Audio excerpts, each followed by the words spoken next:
The following show contains adult content. It's not our intent to offend anyone, but we want to inform you that if you are a child under the age of 18 or get offended easily, this next show may not be for you. The content, opinions, and subject matter of these shows are solely the choice of your show hosts and their guests, and not those of the Entertainment Network or any affiliated stations. Any comments or inquiries should be directed to those show hosts. Thank you for listening.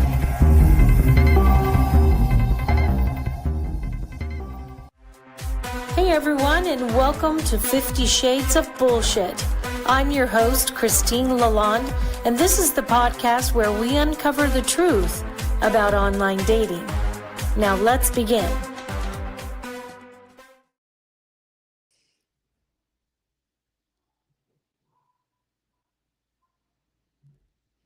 Welcome back to 50 Shades of Bullshit. I'm Christine, your host, and I am very excited about our guest today. But before I bring him on, I wanted to go over what this podcast is about first.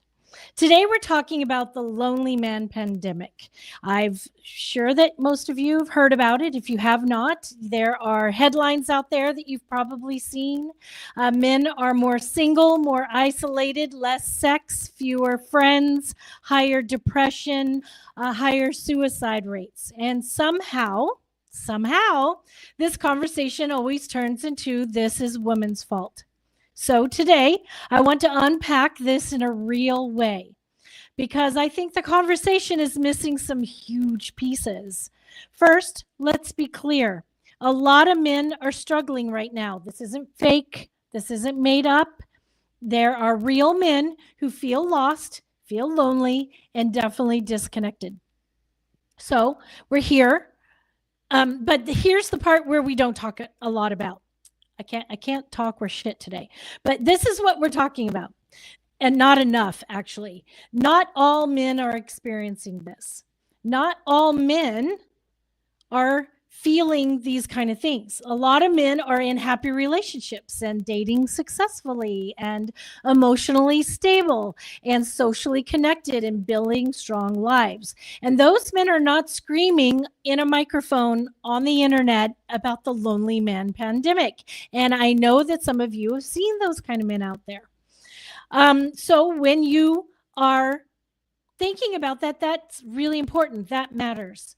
Here's what I think the difference between men who are thriving and men who are struggling. When you look closely, the men who are doing well, they tend to be able to regulate their emotions. They communicate openly. They take responsibility, which, by the way, men, is a really hot thing, okay? Communication, open accountability. That's hot. They also have friends. They also have great support systems, and they work on themselves. They truly work on themselves. But the men who struggle often weren't taught these skills. This isn't a moral failure. It's a skills gap. So the men who struggle often weren't taught those skills, okay? So why then do a lot of women have to ask, why keep blaming women? Why are we blaming them? Here's what I think. A big part of the online conversation says women have too many standards or too high a standards, that women have ruined dating. Women don't need men anymore. Fascism destroyed, not fascism. No, fascism is destroying our country.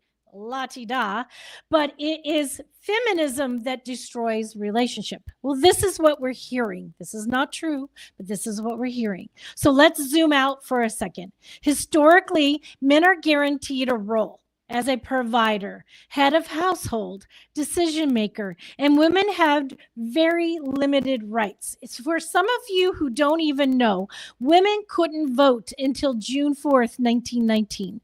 That is little over 100 years ago, okay? They couldn't easily own property or open credit cards until 1974. Are you kidding me? Nor were they financially able to survive without men for quite some time. So relationships used to be economically required. Today, relationships are emotionally chosen. And that's a massive shift. And it's an important shift. So for the first time in history, men have to be emotionally chosen, okay? Not economically required. So that's huge. Why this feels like a loss of control for a lot of men is because when you hear make relationships traditional again, or women have too high of standards, or dating is broken, what some people are really meaning is relationships used to be guaranteed. Now they're an option. And that can feel terrifying if no one ever taught you how to be emotionally chosen. So, what men call the loneliness pandemic, others call the end of a guaranteed relationship. Okay. Now, here's the part that I think that is very important, that boys were raised to suppress their emotions, avoid vulnerability, not ask for help, and rely on romantic partners for their main emotional support. So when relationships end, men often lose their partner, but their emotional support person, and they lose their best friend, their therapist, and their main source of connection. Women usually still have friends and support networks. It's a little bit easier for us. Many men were never taught how to build emotional lives outside of a romantic relationship. And that's genuinely sad. Okay, so here's why I think here's why women are not going backwards. We're not going back, men. So let's hear this, okay? Women evolved socially. Women evolved emotionally, and we evolved financially. So now what women expect is communication, emotional intelligence, partnership instead of heresy, shared emotional labor.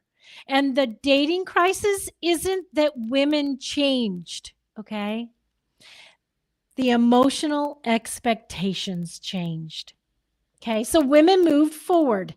Some men didn't get the tools to move forward with them. And one last thing before I bring on my guest today. Here's a big part for me and a lot of my friends and women out there who have experienced domestic violence. This is a safety conversation, okay?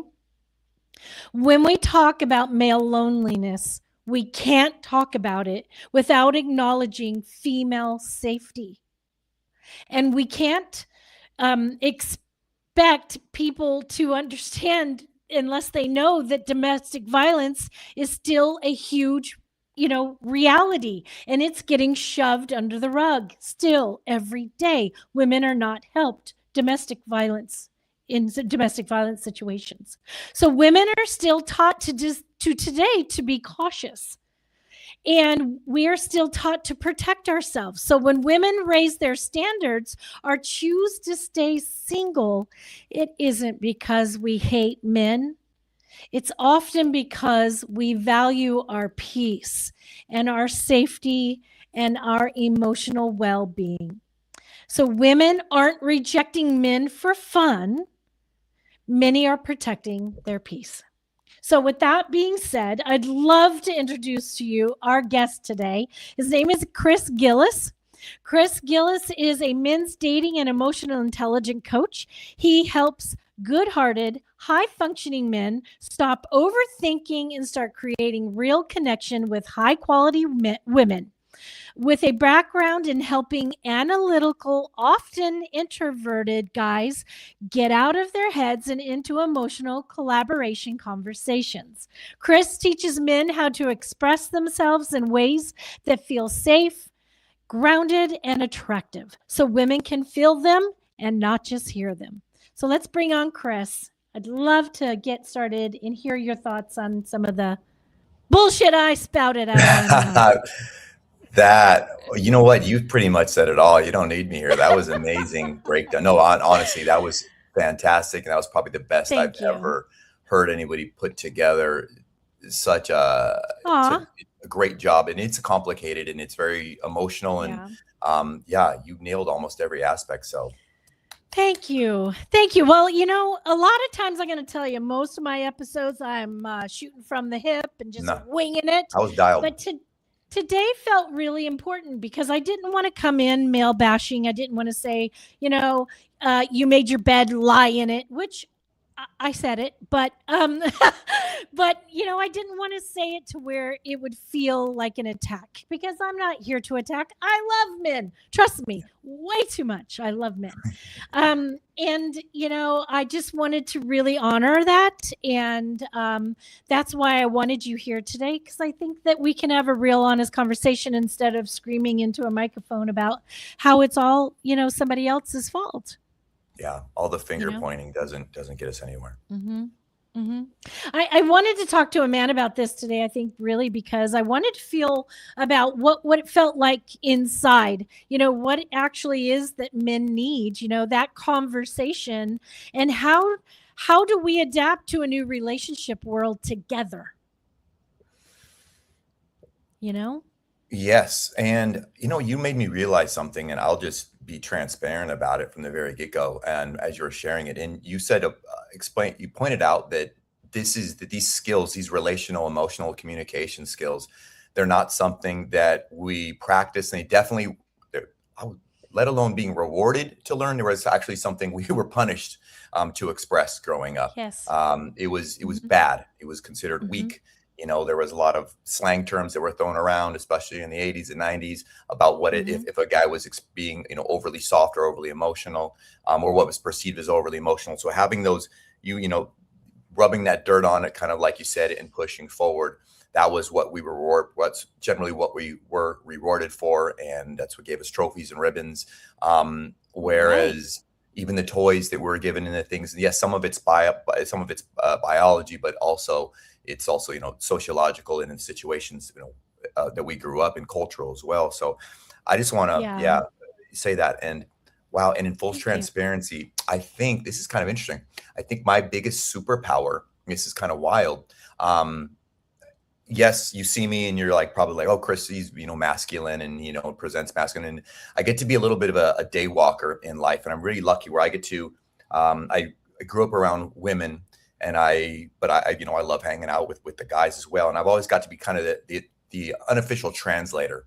And, even growing up, that was my skill, is to say, okay, I know what they're saying, but what they really mean is this, and what they're really looking to express. Yes, they're throwing this at you or screaming this at you. What they're really asking for is this. And this is the need that maybe they're not able to articulately express.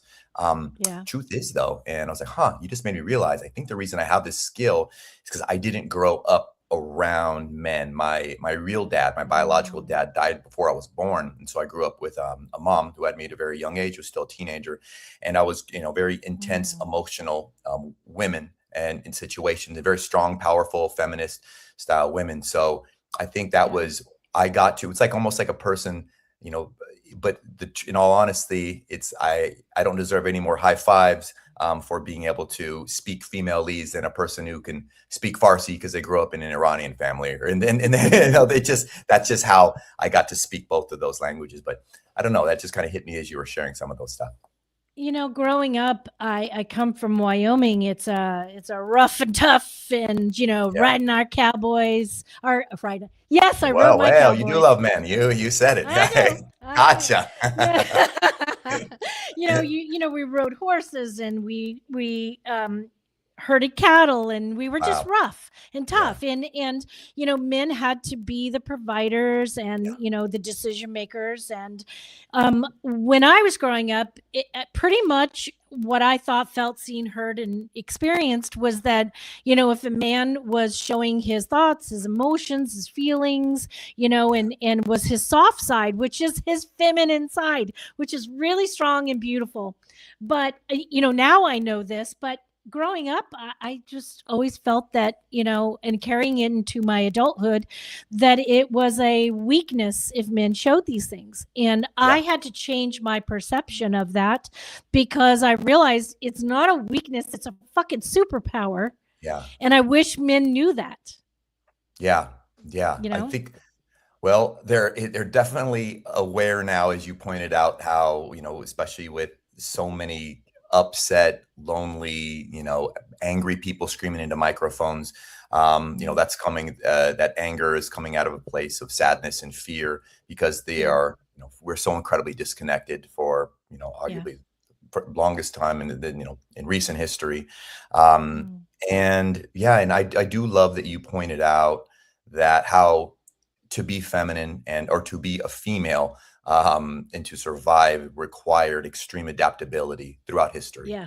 Women have Yeah. absolutely constantly, and I think again, I'm not giving any high fives out. It's just a fact. It's biology. You had to Yeah. learn to adapt, or you wouldn't have made it. And the roles were constantly changing in the adaptation. Whereas for men, we created a very stable system for a long time, and now this this last generation all of a sudden had the rug pulled out of them, and they're like, wait, grandpa didn't teach me this, dad didn't say I had to do this. Now there's a whole new set of skills called being emotionally articulate and being emotionally vulnerable. What the hell does that mean? Absolutely. All I know is that's sissy talk. That's what you got beat up for.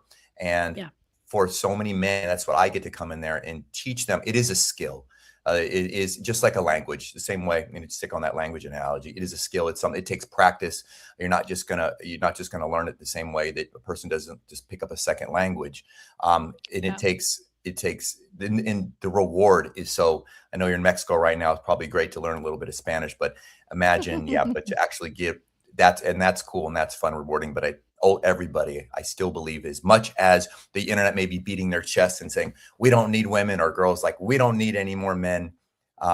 Yes, you may not need them, but I think we desperately want them, and I think we all want that relationships.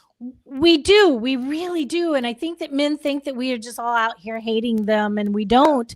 It's that we are really needing you to hear us and grow, because without that growth, it's called evolution.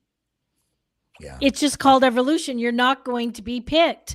And like I said earlier, it's about being picked now, not being forced to. Like the arranged marriages are starting to fade out. Not in all cultures, but in most of them. And, we had to marry to have children, to have status, to have money, to have food, have a life. Without that, we were nothing. To leave the house, to leave the farm in Iowa, or where you were mentioning, right? Yes, absolutely. And you had something, you hit another nail on the head when you mentioned how historically we had a very clean role. We were needed because we were providers, and now women have done so many women have done such an amazing job at becoming so adaptable and providing for themselves. Often, you probably know this, women are graduating college at a higher rates. I mean, everything is flipped. It's changed. And now men are struggling. They're doing not only worse financially, but mental health wise. You mentioned the suicide rates are astronomical, like 6x what it is for women. It's insane how poor we're doing. We're not adapting. And instead we're going back into our caves and we're holding up. We're women. I think the superpower is of the community. The women have always had this natural ability to share things and to get in, to tribe together and to take each other's grunts and share the tears and they heal faster. And even I coach a lot of guys through relationships, and they get so pissed off because their exes, they're out dancing again, faster. And like, this is terrible. I'm still sulking and tending to my wounds or not tending to my wounds. It all, drinking it away or whatever it happens to be. And this, women's superpower is this ability to team together and heal together and now thriving together. So it's nothing to be mad about. It's just something that, okay, what can we do as men? And I think that is learn to communicate better. I agree. And a lot of reasons why myself had to evolve and heal is because, like myself, I'm a statistic of a single mother who had to raise the children with, a dad who didn't, help with the support like he should have with his own children, or were emotionally supportive of their exes. They demeaned or put us down and made us look bad to the kids while we're over here fighting to stay alive and to feed our children, to take care of them. We had to evolve into providing for ourselves. So I almost feel like it is kind of a situation where they made their bed and have to lie in it now, or adjust, or fucking tear the bed apart and remake it again. Because, you forced a lot of us to go out and support our kids and find jobs. And I worked 7 fucking jobs, 7 days a week to raise my children and to try to still be there as much as I could to support the kids and raise the kids the best I knew how, coming out of abusive relationships. And, the men in my life forced me this way.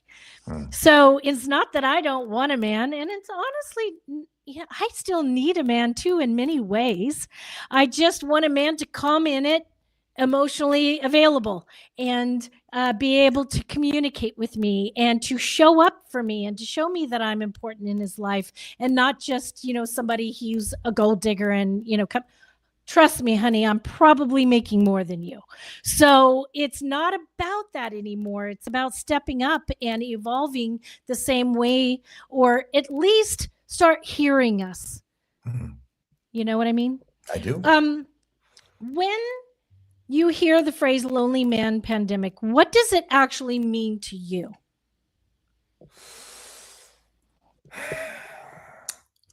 By the way, just a little side note, how cool is it that we finally did this? We've been talking about this. This for everybody who's listening. This has been a year in the works with Yeah. us. She is a busy gal, and for us to finally connect. And I'm so love glad it. I'm here. And I don't think you could have a better person than me to speak about this. This is literally. I stuck in there waiting You did. for you and for me to make this right, because my instincts told me that you were the right person to talk Yeah. to about this. So I'm Yeah. thrilled to have you today. Yeah, I'm so glad we made it happen. Is this because this is what this is what the topics you bring up. This is what I chat about 24/7 Okay. when working, and I'm glad we can have this platform to get this message out to more to more people, more women, more men, so women can understand and hopefully have some grace by the end of this, and they just kind of like they understand. Oh, this is they're some of them, not all of them, but some of them are trying. And so when we stutter and we mispronounce our Spanish, we can't roll our R's yet, and and feminine E's, and we're stumbling over our words to be okay. He's trying. Right. That's sweet in a way, and also for men to understand that while we may not be, we may not be like absolutely needed, that doesn't mean that we're not wanted. And I think it's much sexier and much beautiful. And just you want the woman, whoever you're with, to have agency and not to be stuck with you. You want them to choose you. And so Right. and I think that's hopefully that's kind of some take home messages that people today are clearer on, that it's worth fighting for. And just because you're not, needed doesn't mean that you're not wanted. And I think wanted is actually, going to be even stronger. So somebody chooses you day in and day out, and you're not just a meal ticket or a house or shelter over or food in the fridge, but they actually like the person. Right. So yeah, I'm really glad we're here. Sorry, what was the question again? I'm just curious, for you, what does the phrase lonely man pandemic actually mean? Ooh, it means that they were hurting, that we're in trouble, that there is a cure for it. That's good, right? That we can. It's a time. It's an epoch. It involves vigilancy. It involves us banding together and having some set of societal rules, and that we're going to team. We win together and we lose together in this, and that it is slowly eating away at the population. And I know life isn't just about making babies and copulation, but it is important for our species, just as the last pandemic in 2020 is we have to figure this out. And I think we're at the early stages of it. And hopefully, in 50 years, we're going to look back the same way we look back at our Wuhan pandemic, and we're going to look back on these hard times. And like, man, do you remember when when guys thought women hated them, or guys thought being a feminist and supporting women was horrible? And remember when old Grandpappy couldn't express himself and he would just drink himself in the garage, smashing beers or scrolling all day on TikTok, old great Grandpappy back in the day. And to look back at longingly and realize how far we've come and grown, and hopefully have more connection again and evolve together. I'd love to know, from a perspective of somebody who talks to men about growth and communication and all this, what happens to men emotionally after a breakup? Because us as women, just so you know, if it's not our choice, or we really were like wrapped up in it and lost in them, it kills us. It's a death and a rebirth. So I'd love to know what it is like, what happens to a man emotionally after a breakup. Well, two different types of breakup. Are you speaking of what happens to a guy when he gets broken up with, or when he's doing the breaking up? Mm, mm. Let's talk about when a guy loses a woman. How about that? Yeah, that's and those are the men that I get to coach. Generally, what they're usually, oftentimes, a good woman, a good, and usually, despite all the things that they say, they're filled with anger and vitriol. The 5 stages of grief, oftentimes they don't graduate very, if at all, through them, and they stay stuck on them. And there's a lot of finger pointing. It's just too hard for their ego. And oftentimes, I think what the reason, oftentimes, that they lost their woman is because of poor communication skills, and because of that poor communication skills, the women were oftentimes screaming what they needed and the reason she was leaving, and the men are still clueless. And so the men are just totally frazzled, and they can't figure up from down, and they're just confused. They don't know how to move forward. And they're hurt, they're angry, like you pointed out earlier. Sometimes, these women have become, it's from, instead of becoming their woman, they become, their nurse, their nanny, the kids, their housekeeper, all these different roles, versus actually their loving, adorable partner, the woman that they date every single day, that they choose them. So they do lose all, and oftentimes the guys, because you pointed out how men, we, especially as once we leave college, we're not great about keeping these big, healthy friendships going. We cancel trips all the time. We talk about guy trips. I just had one, a matter of fact, recently. We all talk about guy trips. Something inevitably always happens, and we lose it. And then one year, when we'll do it next year, well, then something happens next year, and we lose it, and we don't put in the effort. And because it's not convenient anymore, like it was in high school and college, and we're not that skilled at huddling up in a circle the way that gals are so good about getting together to watch Traders or The Bachelorette, or even just having, the best men, maybe we have a meme thread where we send, inappropriate memes back and forth all day, but very seldom do we check in on each other and have the capacity to say, hey, how are you doing? When the answer isn't I'm good or I'm fine, but no, hey, I'm hurting, or I'm struggling, or, Christine, left, or she's talking about leaving. I don't know what to do. I think oftentimes it feels so scary to admit that we are lacking this ability to communicate on an emotional, intelligent level, and I see this with, then we pretend like it's not important, and instead, our ego will protect us, and will finger point every little, minutia and mistake that the woman made, because she's human. We're all going to make mistakes, and just really stick in that story over and over and over again, instead of, I can see that, being able to heal, to get out, to healthily get the anger out, and to process it and go, okay, and be able to look at ourselves, well, what was my part in it? And then what can I do moving forward? And that takes a lot of strength. And unfortunately, I think a lot of guys, they don't get to that anger, and that's not strength, and blaming people, that's victimhood, disguised as strength. So long answer, short answer, long, not well. And oftentimes the guys there's a lot of these good men, they end up hurting and swallowing that breakup pill every single day for the rest of their life, and until they expire. Yeah, I agree. Do you think that dating has gotten harder for men? Because it's fucking hard for women right now. I gotta say, it's hard. We're trying to meet on these levels, and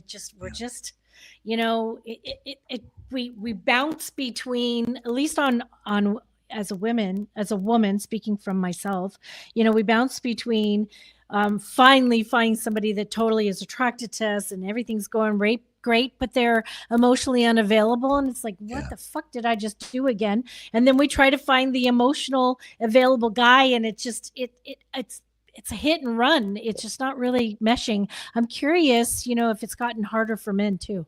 It absolutely has gotten harder, and this may seem laughable, or it probably seems ridiculous, but I'm telling you, Christine, the good guys, the guys that are worthwhile, the guys that are wanting meaningful relationships, They're scared. I can say the S word. They're scared shitless, since we're on I here, don't blame them. of approaching. They are also in their heads. They are thinking that they're also stuck in these gnarly, scary social media rabbit holes, and they're thinking that the PC police is going. They assume that women don't want to be flirted with, that women don't want to be admired, women don't want to be adored. All these crazy beliefs, and they look for reasons. They bullshit themselves, and they look for reasons to believe their own bullshit, and they make it every single day. And they find those echo chambers online, and that's where they end up living. And sometimes, and they send things. Some meme that has a little bit of truth to it, and it gets passed around. It's just an excuse not to try. So yeah, it's harder. The good guys aren't doing. There's a very, very small fraction of guys who are dating more than ever. Those are the very, the 0.5% of guys who figure it out, dating apps, and have, gamed that. But oftentimes, they're on there. Those aren't the good guys. And those guys end up pissing in the pool at hurting all these women, because why would they settle down? They got 10 other girls waiting to go out with them on a second date. And, and these girls are happy and thirsty as well, and they're skin hungry, and they want to hook up because they're, humans are humans.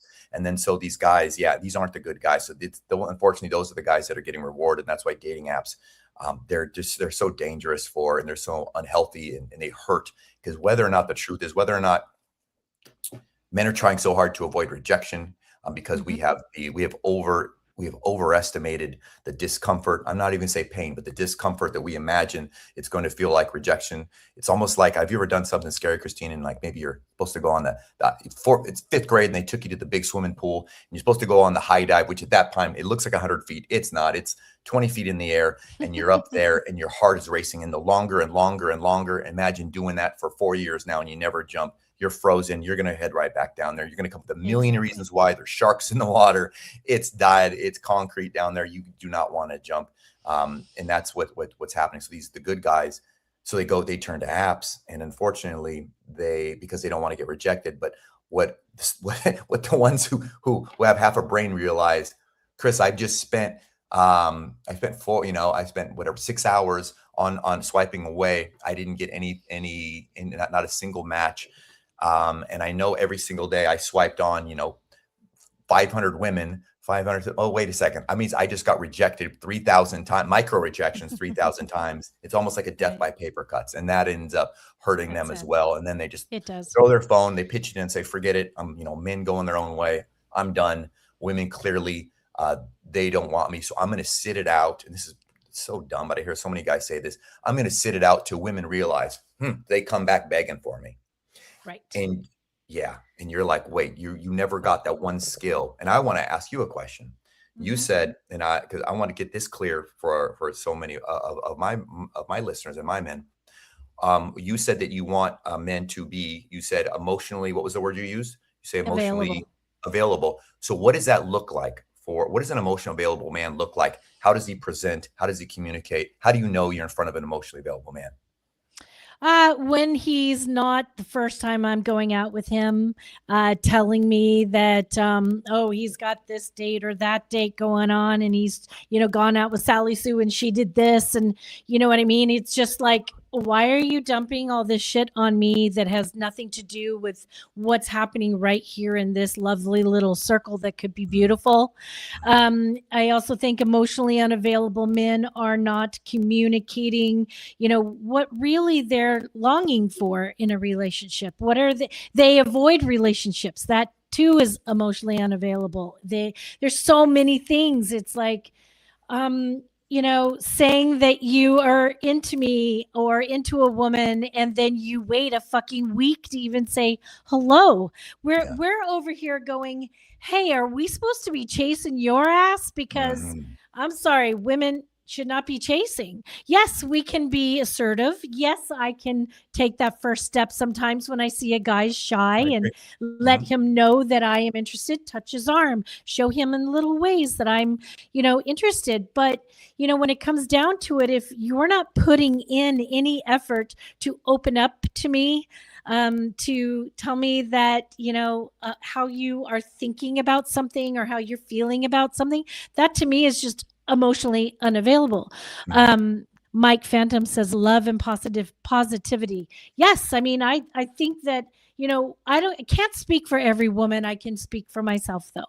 And for most of the women I know, we are really excited about men who just step up and go, "Hey, you're what I'm looking for." So far on paper, it looks great. I'd love to explore where this is going instead of putting me on the back burner until seeing if 3 other girls are going to give you the same motherfucking thing. Yep. Yeah. And it's like, love it. Yeah. You still, even though you have your life together and your shit together, women still want to feel desired and craved. Yes. And I think so many men have forgotten that, and because they think, oh, well, look at her, where she's got a job now and she's got this now, and so she doesn't need me. So it's almost like they reciprocate, they mirror back that same feeling of unwantedness, and they're like, well, I'm not going to admit it, and I'm not going to show her that I crave her, or I want her. And or they do that or they trick them, or they believe their own bullshit. They think they can't say that because they think it's not safe anymore, or they think that women don't care about that. But I haven't met a woman yet, doesn't matter, gay, straight, whatever, who doesn't want to know that she's desired by whoever the type of person is interested in. I want to be chosen. And, I get it. Men are working hard. So are we. And, when I was, I was online dating for a while, a lot of men would say to me, "Oh, what do you do? How do you do it? Blah, blah, blah." And I'd say, "Well, I'm working this and I'm working that." And they're like, "Oh my God, you work so much." I said, "Who's paying my bills?" Yeah. I don't see anybody else paying my bills. What am I supposed to do? Sit on the couch and whine and moan and wait for a man to come rescue me? Well, no one's coming to rescue me. I had to rescue myself. And I think that, as a woman, I'm learning to grow and become emotionally available to myself, and how to love myself and how to do all these things, because I feel like when I do that for me, I want to meet a man on the same level. He feels the same way about himself. He doesn't put his job as the number one priority and ignore me for a week before he texts me. Yeah. It's like, I don't want the good morning, beautiful, and the good night, sexy. That's fucking bullshit, to be quite frank. That's bullshit. Yes. If you're not filling in the gaps, and I'm not saying text me all goddamn day. Yeah. I'm saying meaningfully, ask me what I'm doing. Maybe give me a little tidbit of what your day is like, and say, I've been thinking about you and I'm really excited to have our next date. Fucking plan another date. It's things like that I think that we're looking for.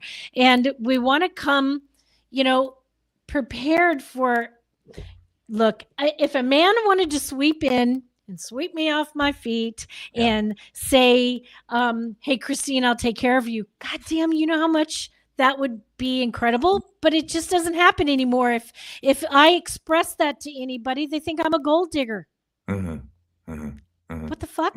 You know what I mean?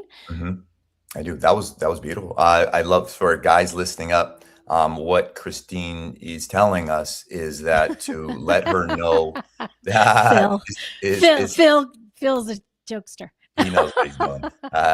But versus, just, doing the bare minimum, the auto text. I know, certain guys that every night, okay, time for me to text all my, throw some oats out there to the stable to keep them alive for the next day.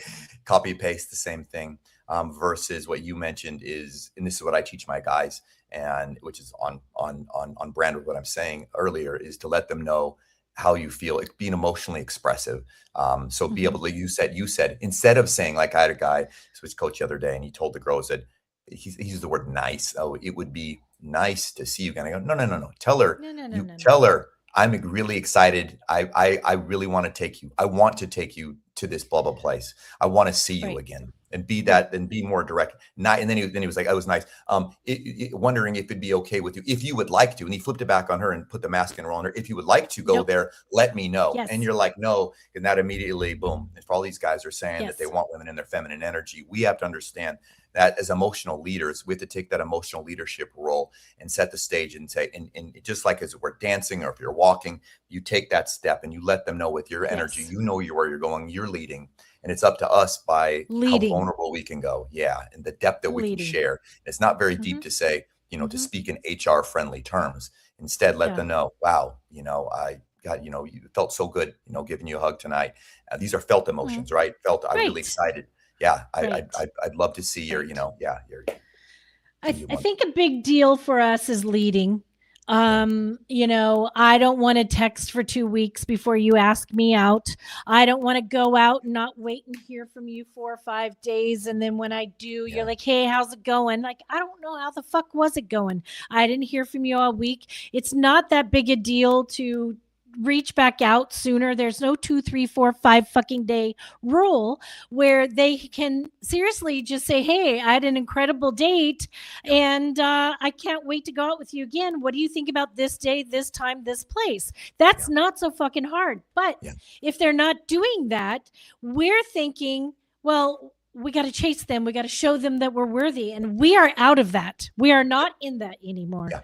And I just don't feel like they understand that we just need those kind of things. We need you to be a man and lead us. We want to be guided. And it doesn't mean that and I'm saying this for women out there, to women out there, I'm not saying this to take away any kind of power that you've brought to yourself.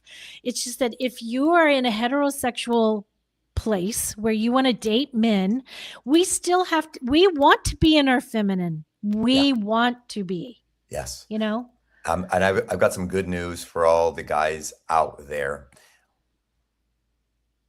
To stick with the language analogy, you don't have to speak fluent emotional intelligence, ease right off the bat. Christina, what she's saying is, what the truth is, the good news is, or the bad news, whichever way to look at it, the bar has been lowered so low, guys, that all you gotta do is give it a shot. You really don't. Just giving, just showing up and trying. The same way that if you're in right now, it's like being in a foreign country in Kazakhstan and trying to speak a little bit of just say thank you or whatever it is, where the bathroom is, and everyone is going to turn around and cheer because you're making an effort. And that's how women feel right now about men who are trying to be a little bit emotionally articulate and vulnerable. So just a little bit is going to go a long ways, because with a woman, if she's got half a brain, she's going to nurse that, but she's going to reward you, say, oh my God, I love that. That was great. Give me some more. And she's going to set you up for some more. And you're going to feel good. She's going to feel good. Now, instead of fighting with each other, now you're cheering each other on. I think that this is not the topic, but this is part of it. I think that when people don't know how to communicate, and communication is viably the most important thing.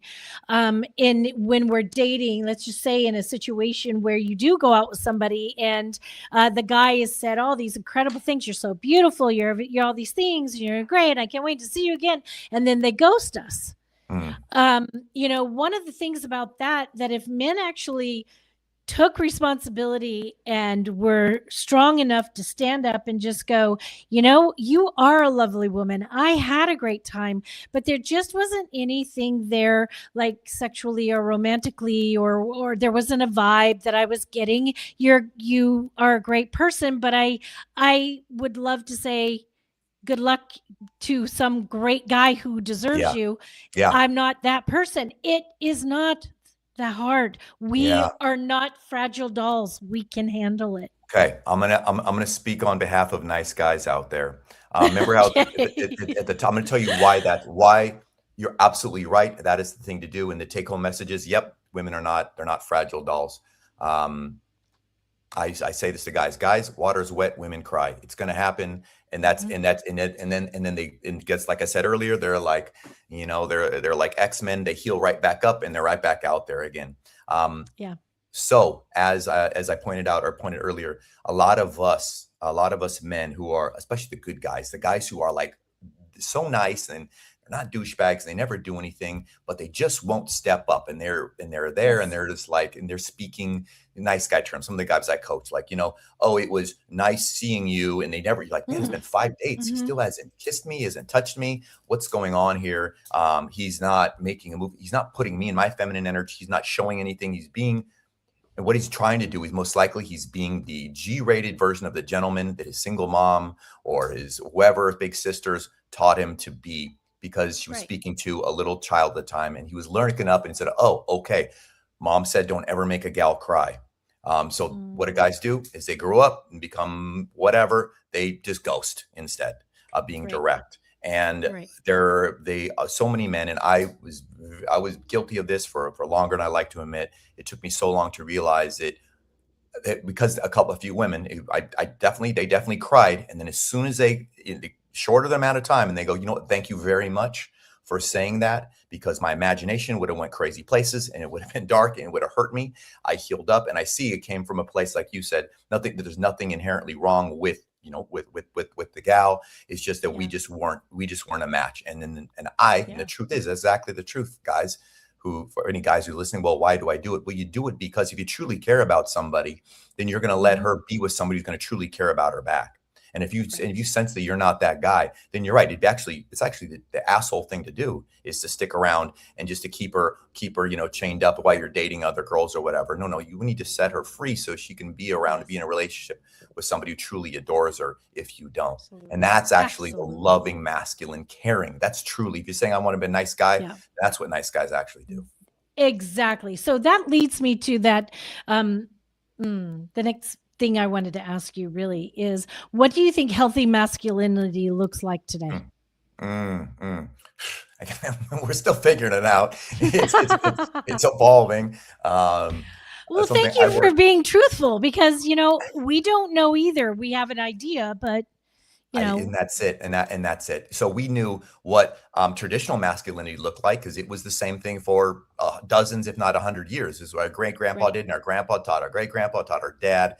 And then all of a sudden it's like new rules. It's like playing a board game. All of a sudden we're like, oh, you're not allowed to do that anymore.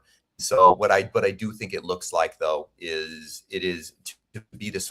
You chatted a little bit earlier about what makes a man really sexy, is to be that full yin and yang, that 360 degree, both, the yang, the doing energy, the masculine energy, and then also the yin energy, being able to hold, be able to be, so be able to hold emotions without doing, to be able to show empathy, be able to express empathy, to be able to be able to have the ability to be, both hard and soft at the same time. And because that is, and now that you pointed out, I think that's what women have kind of evolved into. Women are doing now. Women are putting on work boots. Women are out there doing every goddamn thing just about that men are doing in so many different ways. And so in order for us to be able to meet each other, it's time for us to get to evolve. And the good news is it actually feels really good, guys, not to stuff your emotions down and become emotionally constipated, but to get it out and not be, single, still thinking about that woman who broke your heart years and years ago, or that ex-wife, or whatever, all these gnarly superlatives you have for her in your head,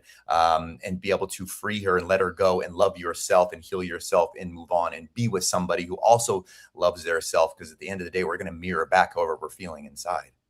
Yeah.